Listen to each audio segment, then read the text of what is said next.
তাই ভারতে থাকে। এরপরও উনি ক্ষান্ত হন নাই। উনি সিলেটের 35টি থানার মধ্যে 6টি থানা কেটে করিমগঞ্জ সহ সেটা ভারতকে প্রদান করেন। এই রেড ক্লিফ অ্যাওয়ার্ড দেশ স্বাধীন হওয়ার 1-2 দিন পর প্রকাশ করা হয়। রেড ক্লিফ পাঞ্জাবেও ঘুটু করছে, মাউন্ট ব্যাটেনের চাপে পড়ে, সেটা অন্য কাহিনী। এর সাথে কাশ্মীর জড়িত।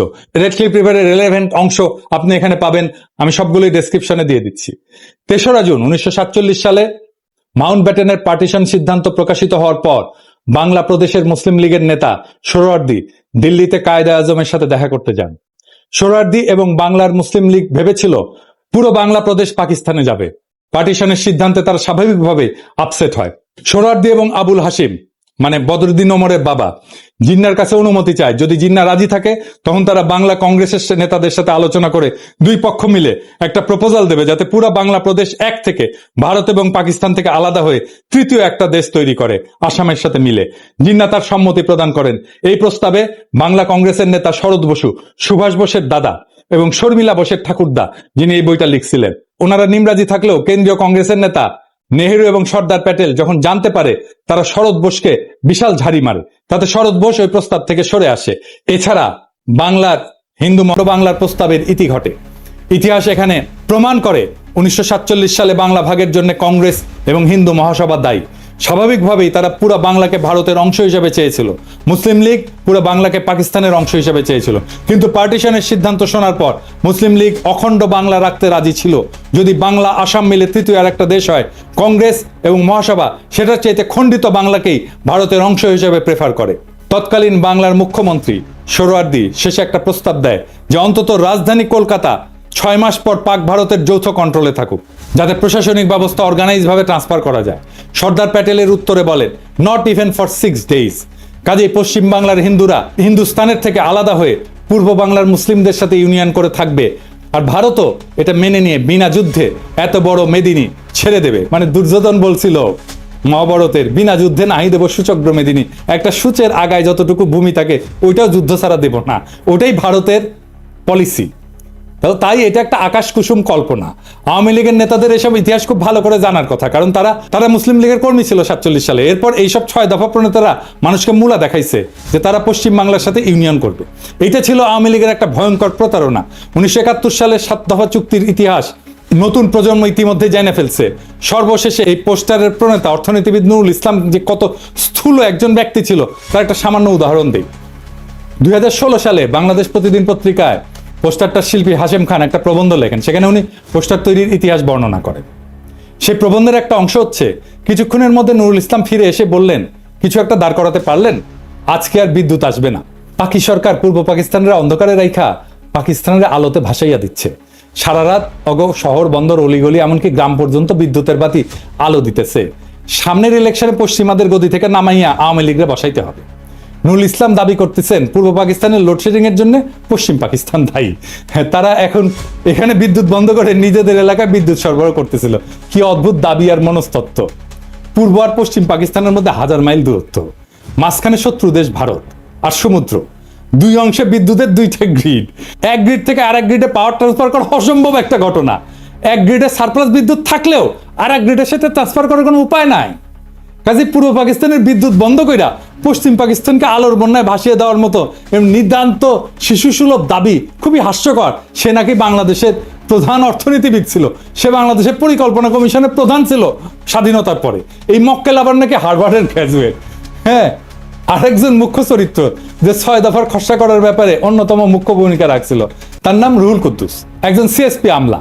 বাংলাদেশ স্বাধীন হওয়ার পর প্রথম ক্যাবিনেট সেক্রেটারি হয়। রুহুল কুদ্দুসের ব্যাপারে শুধু 2টা তথ্য যথেষ্ট তার চরিত্র এবং এজেন্ডা বোঝার জন্য। প্রথমটা হচ্ছে এই 50-এর দশকে একটা দুর্নীতির মামলার বিবরণ। সেখানে আমূল আসামি শেখ মুজিবুর রহমান পূর্ব পাকিস্তানের প্রাদেশিক মন্ত্রী থাকার সময় দুর্নীতির কারণে জেলে সাজাপ্রাপ্ত হন। সেই দুর্নীতি মামলায় মুজিবের সহযোগী ছিল এই রুহুল কুদ্দুস।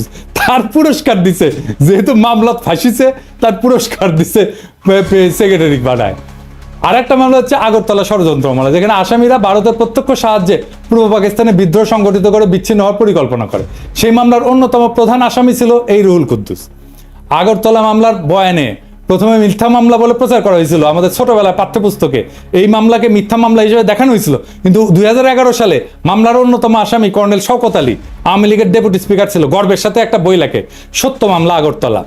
দেশের অনেক মানুষের কাছে পাকিস্তান থেকে বিচ্ছিন্ন হয়ে আলাদা রাষ্ট্র গঠনের যৌক্তিকতা হচ্ছে 25 এবং 26 মার্চের তারিখে পাকিস্তান আর্মির অপারেশন সার্চলাইট। তাহলে 60-এর দশকে যারা ভারতের সাহায্যে এই সমস্ত বিদ্রোহ পরিকল্পনা করছিল তাদের জাস্টিফিকেশন কি ছিল? পাকিস্তান তো 1971 সালের আগে কোনো গণহত্যা চালায়নি।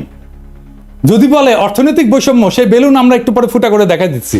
1965 সালে পাকিস্তান ভারতের সাথে একটা ফুল স্কেল যুদ্ধ হয়, ঠিক তার পরপর কোন ধরনের চরিত্রের মানুষ সেই ভারতের থেকে অস্ত্র এবং টাকার সাহায্য নিয়ে পাকিস্তানের বিরুদ্ধে বিদ্রোহ করার পরিকল্পনা করে? এই ধরনের মানুষেরা পাকিস্তানের তথাকথিত শোষণের বয়ান তৈরি করে জনগণের মধ্যে ফেরি করছে। এখানে প্রফেসর সৈয়দ সাজ্জাদ হোসেনের কিছু অবজারভেশন খুবই গুরুত্বপূর্ণ। ওনার 71-এর স্মৃতি বলে একটা বই আছে। তিনি একাধারে একজন প্রখ্যাত শিক্ষাবিদ, সাহিত্য পণ্ডিত এবং লেখক। বাঙালি মুসলমানের মধ্যে তিনি প্রথম ব্যক্তি যিনি ইংরেজি সাহিত্যে পিএইচডি ডিগ্রি অর্জন করছিলেন। রাজশাহী বিশ্ববিদ্যালয়ের ভিসি ছিলেন। আসল কথা, যারা এই সমস্ত কথা বলে এবং এই জিনিস শুরু হয়েছে 60-এর দশক থেকেই, তারা একটা করেছে যে আমরা পাঞ্জাবিদের অধীন এবং পাকিস্তান থেকে বেরিয়ে এলে সত্যিকার অর্থে স্বাধীন হতে পারবো। আবার এখন বলছে 1971 সালে যে স্বাধীনতা অর্জিত হয় তার কোনো মূল্য নাই, ওপার বাংলার সাথে মিলে গেলেই নাকি আমরা সত্যি মুক্ত হবে। 1971 সালে ভারতের সাথে মিলিত হওয়ার কথা প্রকাশ্যভাবে বলা হতো না, কারণ ও কথা বললে এদেশের জনসমাজ সাড়া দিত না। তাই তখন বলা হচ্ছিল ভারত আমাদের প্রকৃত বন্ধু, ভারতীয় সৈন্য এসে আমাদের রক্ষা করবে। ভারতে বাঙালি, পাঞ্জাবি, মারাঠি, তামিল, শিখ, পার্সি বিভিন্ন জাতি এবং ভাষাভাষী লোকেরা এক রাষ্ট্র গঠন করে বসবাস করতে পারে, তার মধ্যে কোনো অসঙ্গতি লক্ষ্য হয়নি। কিন্তু পাকিস্তানে পাঞ্জাবি, পাঠান, সিন্ধি এবং বাঙালি এক রাষ্ট্র গঠন করে এমন একটা কর্ম করেছিল যা শুধু হাস্যকরই না, রীতিমতো অ্যাবসার্ড এবং অযৌক্তিক। এই যুক্তিটি চিরকালই আমার কাছে অদ্ভুত থেকেছে। ভারতের প্রধান ধর্ম হচ্ছে হিন্দুত্ব। উত্তর ভারতের ব্রাহ্মণ এবং রাজপুতের সঙ্গে পশ্চিম ভারতের মারাঠা এবং দক্ষিণ ভারতের দ্রাবিড় সম্প্রদায়গুলির মধ্যে ধর্মীয় বন্ধন ছাড়া আর কোনো বন্ধন নাই। এই ধর্ম ইসলামের মতো ধর্ম নয়। উত্তর ভারতের ধর্মীয় আচরণের সঙ্গে দক্ষিণ ভারতের ধর্মীয় আচরণের প্রভেদ অনেক। মুসলমান বলতে আমরা যেমন বুঝতে পারি যে ব্যক্তি এক আল্লাহ এবং রসুলে বিশ্বাস করে, সেরকম কোনো সর্বগ্রাহ্য বিশ্বাস হিন্দুদের মধ্যে নেই। তবু অহর্নিশ আমাদের বলা হয়েছে যে কায়েদে আজম মোহাম্মদ আলী জিন্নাহ আমাদের ইচ্ছার বিরুদ্ধেই নাকি পূর্বাঞ্চলকে পাকিস্তানের সাথে যুক্ত করেছিলেন। এই যে লাখ লাখ লোক যারা আমরা পাকিস্তান আন্দোলনে শরিক হয়েছিলাম, আইনসভার সদস্য যারা 47 সালে ভোট দিয়ে পাকিস্তানে যোগ দিয়েছিলাম, এরা যেন রাতারাতি হয়ে গেলেন দেশদ্রোহী এবং সমাজদ্রোহী। বর্তমানেও বাঙ্গু সুশীল, প্রগতিশীল, প্রথম আলো, মতি, ডেইলি স্টারের মাহফুজ এবং তাদের কলামিস্ট বর্গ যেমন আলী ইমাম মজুমদার ভারতের কোনো কোনো প্রদেশের বিচ্ছিন্নতার কথাও শুনলে তেলে বেগুনে জ্বলে ওঠে। তারাই আবার পাকিস্তানের প্রদেশগুলোর ইউনিয়নের মধ্যে কন্ট্রাডিকশন খুঁজে পায়। আবার আসা যাক অর্থনৈতিক বৈষম্য এবং আওয়ামী লীগের তৈরি বয়ান নিয়ে। এই প্রসঙ্গে ডক্টর সাজ্জাদ হোসেন লিখছেন যে যখন আওয়ামী লীগ এরকম প্রচারণা চালাচ্ছিল যে পশ্চিম পাকিস্তানের পূর্ব পাকিস্তানে বৈষম্য করা হয়, এই যে সোনার বাংলা শ্মশান কেন, এরকম একটা পোস্টার ছাপে, তাহলে পাকিস্তানের তরফ থেকে কেন এইটার প্রতিবাদ জানানো হয়নি বা প্রশ্নটা পরিষ্কার করা হয়নি?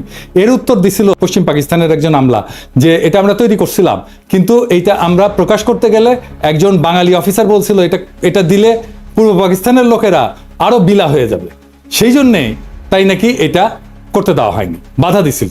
ওনার বইয়ে এই অংশে এটা লেখা আছে। আওয়ামী বয়ানের এই যে শুভঙ্করের ফাঁকি, এটা ধরার জন্য আমরা ব্যাখ্যা করব সরকারি ফাইন্যান্স কিভাবে কাজ করে এবং সরকারি ফাইন্যান্সের সাথে দেশের জিডিপির সম্পর্ক এটা কি। একটা দেশের জিডিপি হচ্ছে সেই দেশের মধ্যে অবস্থিত সমস্ত পণ্য, বস্তু, সার্ভিস বা সেবা, এটার যোগফল। যে দেশের যত উন্নত সে দেশের জনগণ তত বস্তু এবং সেবা উৎপাদন করে এবং ভোগ করে। সরকারের মধ্যে থেকে একটা ভাগ কর হিসাবে আদায় করে, নিজের এজেন্ডা অনুযায়ী সেটা খরচ করে। আর একটা রাস্তা হচ্ছে সরকারের আছে, সেটা হচ্ছে আভ্যন্তরীণ এবং আন্তর্জাতিক সেক্টর থেকে লোন নেওয়া। এই লোনের ইনস্টলমেন্ট পরে সরকারকে করের টাকা থেকে শোধ করতে হয়। ফাইনাল একটা রাস্তা আছে সরকারের কাছে, সেটা হচ্ছে আভ্যন্তরীণ যে কোনো বিল পরিশোধের জন্য টাকা ছাপানো। কিন্তু এর ফলে মুদ্রার মান, ইনফ্লেশন হয়, আমরা জানি মুদ্রাস্ফীতি হয়। ইনফ্লেশন এক ধরনের ট্যাক্স, কিন্তু যার মাধ্যমে সরকার দেশের জিডিপির একটা অংশ নিজের পকেটস্থ করে। এই করের জন্য পার্লামেন্ট অথবা আইনসভার কোনো বিল পাস করানো লাগে না। সরকারের বাজেটে দুই ধরনের বাজেট থাকে, একটা বাজেট রাজস্ব খাত থাকলেও সেই বরাদ্দ সবসময় সম্পূর্ণ খরচ হয় না বিভিন্ন কারণে। এর পিছনে প্রজেক্টের ধীর গতি আছে, প্রশাসনিক সক্ষমতার অভাব, কেনাকাটায় আমলাতান্ত্রিক জটিলতা ইত্যাদি কারণ থাকে। বাজেটের একটা বাস্তব স্যাম্পল দেখেন, এইরকম করে বাজেট লেখা হয়। এখন আমরা আলোচনা করব বৈদেশিক মুদ্রার ব্যাপার। দেশের কোম্পানিগুলো ব্যবসা করে রপ্তানি করে কিছু টাকা পায়, ফরেন কারেন্সি, আর আমরা রেমিটেন্স পাঠাই বিদেশে যারা আছে। এইভাবে দেশ বৈদেশিক মুদ্রা অর্জন করে। বাংলাদেশ, পাকিস্তান, ভারত সরকার এই বৈদেশিক মুদ্রার প্রবাহ এটাকে নিয়ন্ত্রণ করে। দেশে আসা বৈদেশিক মুদ্রা ব্যাংক থেকে সেন্ট্রাল ব্যাংকের কন্ট্রোলে যায়। সেন্ট্রাল ব্যাংক দেশের মানুষকে বৈদেশিক মুদ্রার বিপরীতে দেশীয় মুদ্রা প্রদান করে। এরপর কোনো আমদানিকারক কিছু আমদানি করতে চাইলে সেন্ট্রাল ব্যাংকের অনুমতিক্রমে লেটার অফ ক্রেডিট খুলে প্রয়োজনীয় বৈদেশিক মুদ্রা দিয়ে বস্তু অথবা সেবা আমদানি করে। আমেরিকা, সিঙ্গাপুর, হংকং এসব দেশে এরকম কোনো এক্সচেঞ্জ কন্ট্রোল নাই। এসব কারেন্সি ফ্রি ফ্লোটিং, মানে সাপ্লাই ডিমান্ডের উপরে ফরেন কারেন্সির বিনিময় মূল্য নির্ভর করে বা ওঠানামা করে। আমদানি রপ্তানিকারকের কোনো কেন্দ্রীয় ব্যাংকের অনুমতি লাগে না, বা কেন্দ্রীয় ব্যাংক এই সমস্ত ব্যাপার রেগুলেট করে না। এই যে বাংলাদেশ, পাকিস্তান বা ভারতের সরকার তার বিভিন্ন প্রজেক্টের জন্য প্রয়োজনীয় বৈদেশিক মুদ্রা কেন্দ্রীয় ব্যাংক থেকে কেনে দেশীয় করের মাধ্যমে উত্তোলন করা টাকার বিনিময়, অথবা সরাসরি বিদেশি কোনো সেক্টর থেকে বৈদেশিক মুদ্রা ঋণ নেয় কোনো প্রজেক্টের জন্য। দেশে বৈদেশিক মুদ্রার প্রবাহ, রপ্তানি এবং রেমিটেন্স মিলে আমদানি থেকে বেশি হলে সারপ্লাস জমতে থাকে সেন্ট্রাল ব্যাংকের হিসাবে। এটাকে বলা হয় ফরেন কারেন্সি রিজার্ভ। এবার আমরা দেখব শোষণ কাকে বলে, অর্থনৈতিক শোষণ কাকে বলে। আমাদের আক্কেল